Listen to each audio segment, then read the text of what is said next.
Smile, be, chat, join for networking.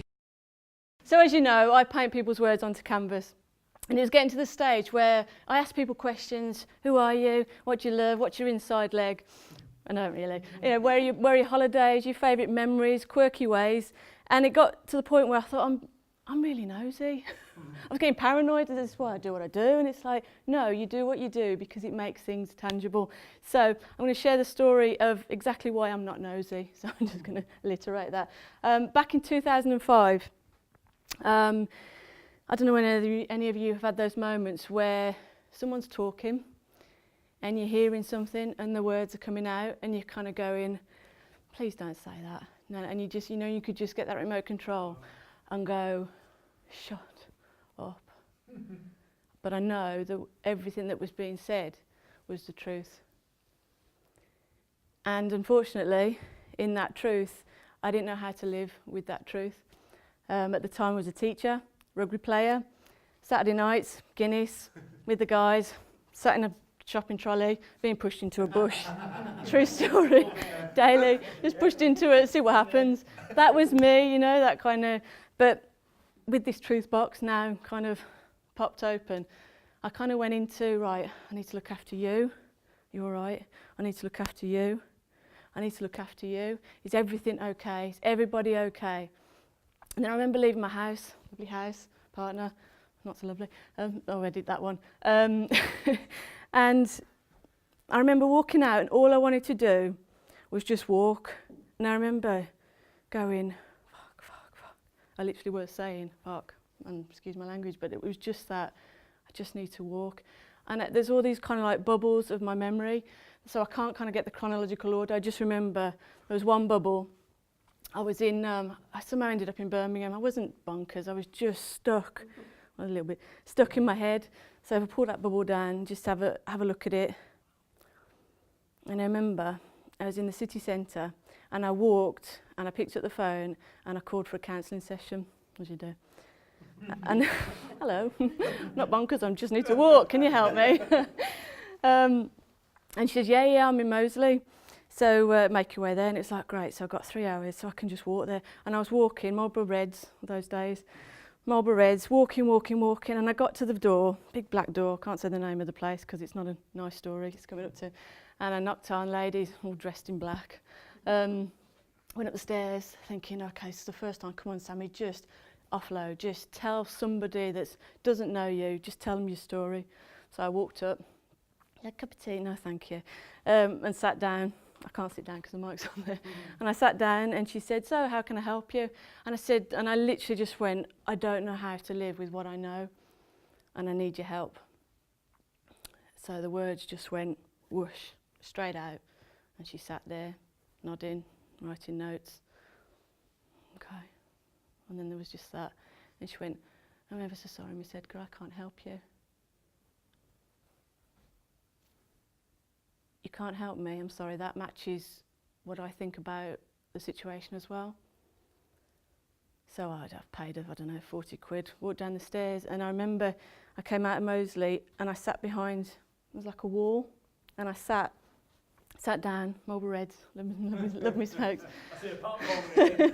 And probably my Nokia, whatever, the latest one's coming out again. Sat there with a Nokia, and I thought, I'm done. So I knew I couldn't go out without saying goodbye to someone who's really special to me, a beautiful friend, massive support. And I said, thanks for all you've done, goodbye. And I pressed send. Luckily, whatever you believe in, Martin, luckily, she knew where my counselling session was, so it kind of, anyway, this car pulled up, I was slumped behind a wall in that, how can I do this, how can I do it? Anyway, got in the car, and I was like, just leave me, that's it, I'm done. Anyway, I ended up, went to the doctors, that straight away, she was a physio, so straight into the NHS. And I sat there and just said, I don't know what to do, I don't want to go back to my partner, I don't want to go back to my house, I don't want to go back to my car, I just don't know what to do. He said, look, just sit here, go home. So I went home.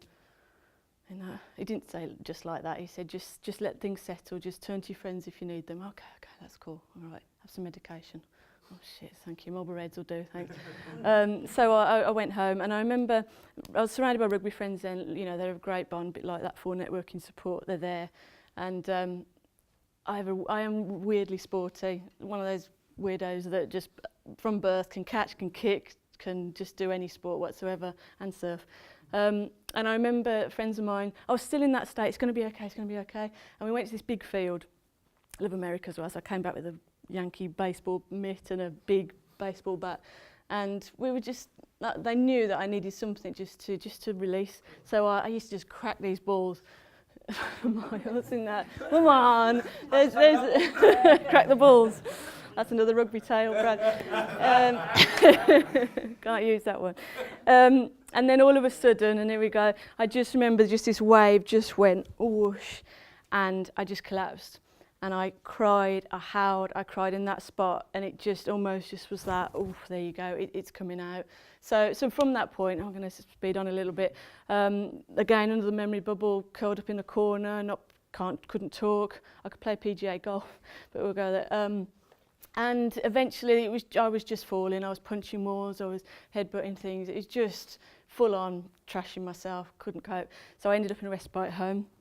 Psychiatric team carried me through. Red pill, blue pill, the whole caboodle. You sign your name, they give you the pill, you go to bed. And there was a lady there, Somalian woman she's 19, one of 12. She was locked into something. She used to eat frozen food out the freezer. She would knock on my door at midnight, watch this Titanic scene over and over and again. And you know, when you look and you go, that's locked in, that's locked in. So I had to make a choice in that, okay, what is it? I can't talk, there's no therapists out there, they can't help me. So what I did is I went to a paint shop and I bought a black paint and a blank canvas, and I started to paint all my thoughts, all my feelings, all my words, the anger, the whys, the fuck off, dear God, how can I live with this? And I painted hours a day, loads of hours a day, and it created this piece. And as you can see, that was a piece of my mind. Feel free to have a look at it. But and I can't paint that style again, not that I want to, but it is just mental and in the middle. Yeah. I've got goosebumps. I just saw I genuinely got goosebumps as a result of this. And that's the piece of my mind, and that almost saved my life, because I couldn't talk it, so I just painted it all out. And I wrote journals, and then as it's speedy on. The respite home was great, removed me from society. I learnt Catherine Tate, I smoked, drank Guinness, but also saw what locked in is like. I knew that I wasn't lost, so there was that hope. God bless her, I don't know where she is now. Anyway, so I, blimey, painted that, and I started painting my journey. And I remember another memory bubble that comes down. Christmas, split up from partner, won't mention any names, living in a flat in King's Heath, didn't have my dog at the time, and I remember Christmas Day, Radio Times, big fan, Gone with the Wind was on, and I thought, what shall I do? Shall I sit here and go, no family, disconnect? I did actually get in my car, drive around and look through windows, and there's all these Christmas trees, people having a great time, and it was that, oh my God, I'm alone, and really, I could feel myself going back down to that level. So I thought, you know what? You've got a choice. We have a choice in those moments, and that was my moment to go, you're going to choose. Gone with the Wind's on, but I painted the canvas, and this one's called The Reality of My Life. It's that I choose to be real, no pretense.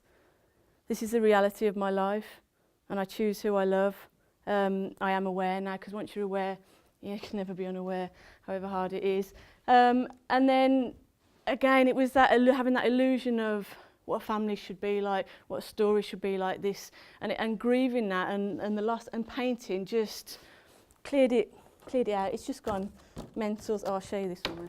Okay, beautiful. So depressed, I suffered with depression, anxiety after that, as you can possibly imagine. Still painting, and I got myself a chocolate lab called Guinness. The most beautiful boy I could ever, he lived 3.5 years, so there is probably another foresight with that one. But I painted, when he passed away, it's 3.5, as I say, and I painted his words. This one is scruffed up because it's been on the road with me quite a lot, and it's things like I trapped his tail in the car. Apologies on that one, just staring at me. But also, I remember when he was a puppy, during my quite depressed days, didn't want to do people, you take your dog for a walk and you've got this gorgeous puppy and people are there and it's that, oh, please don't talk to me. Please, don't talk to me. And then these people come in, oh, you got a puppy. It's that, hi, how are you? Da, da, da. So again, he was another something that just brought me up, brought me out, started talking to people. So that's Guinness. That's my boy, obsessed with his ball. Just the best, one of the best things that ever happened. And then I went back to teaching, as you do. I went back to teaching, loved it, and I took my art to them and said, look, children, they were 10 at the time, follow your passion. I don't know where this is going, but I know that there's something in it. And I didn't obviously go into too much detail, but I did say to them, have you ever been angry? And you just want to get it out, just express it, just find your way, whether that's music, dance, football, just put it out there and believe in your dreams as well. So I took this one into them, bless them. Miss Edgar's angry, yes. And she says, I think they did hear me swear a couple of times, bless them. This one's graffiti of my anger. As you can see, perfectionist all the way down, these affirmations, believe in yourself, trust, and it's that. And I came in one day in that, do you know what, shove the affirmations up your arse, because I can write them on the mirrors, I can have a tattoo down my thing, but it's not going in. There was still something that was just, I ain't feeling it, because there was that, anger that I didn't release. So I got my marker and I just put, this could have been different, and this is a graffiti of my anger. This canvas could have been different, not life. It was just, I wiped my own tears down, and this is my moment to change. I don't know whether you can see the signature's Sammie. Slight story in that. I know we've only got a few minutes left. 4 minutes. Oh, cool. I can show you this one. So, John Clapham. Don't know whether you know him. Beautiful friend of mine. Love him. 6 years ago, come to 4N. Okay. Shall I join, John? I haven't got much money. Da da da. And my friends were saying, do something with this art. Something's gonna happen with it. It is special. So I joined 4N. First time round, rubbish networker of the world ever. Serious, I was absolutely rubbish in that. Hi, hi, buy me. I wasn't like kind of buy my stuff, but if I didn't go away with a sale, it was that I needed evidence of my belief in my business, and I wasn't getting it because I was desperate. I didn't believe it in here. So I went to Devon for 2 years, surfed, had a bit of a respite. Came back with 2 dogs, as you do. Great time, but I came back in and John Clapham goes, come on, Sammie, join. I met Brad again February the 7th, 6th, 2005. When was he? Last year. And I painted that one actually at the back. It was a, long story. But then, so with the 4 networking and just talking, I don't need double glazing, but I love talking to a double glazer. I don't do you know what I mean? It's that. Something like a human Labrador, aren't you? Yeah, it's like, oh, squirrel. But there's that mind shift. It shifted. I worked with Cross, just amazing. And he said, Sammie, first session, he says, I get it, your passion, but you're dead behind the eyes. There's something that you don't believe in. And the biggest one, this is why I've got my Muhammad Ali, that Alfie, my beautiful Cocker Spaniel, has stood on, keeping it real. He said, well, my original piece was in my studio. I'm behind the Skype screen, so he says, I said, that's my first ever piece, Cross, and I was like, it's a piece of my mind, there's a story to it, it's really deep, this is why I do what I do. And he said, he went, Sammie, how'd you sign it? Well, Sammie, because I was a rugby player, vice captain. So, got drunk. Pirate. Sammie. And there's so many, probably. So I signed it Sammie, and all those are signed Sammie. And up to that day, there was Sammie, and I went, yeah, Sammie. And he went, there was still a part of me that was attached to my past, still hiding behind the art, behind the words. So Muhammad Ali, I am the greatest. That's not the quote for me. That's when I first, this is a print because the other one went to auction, and I now sign it Sammie because that's who I am. Words relating to Muhammad Ali. Yeah, all his quotes, all his inspirations. I don't think people can appreciate that until you come close up to it. Yeah. Can you read that letter? Yeah, just feel free to have a. So that's that. So and I think the original piece, I think you've got that one, you've got the Muhammad Ali, and it's signed Sammie, because that was the first piece I signed Sammie, because, and that was the biggest shift, just letting go of that past, the tiniest little thing, to just go, yeah, let it go.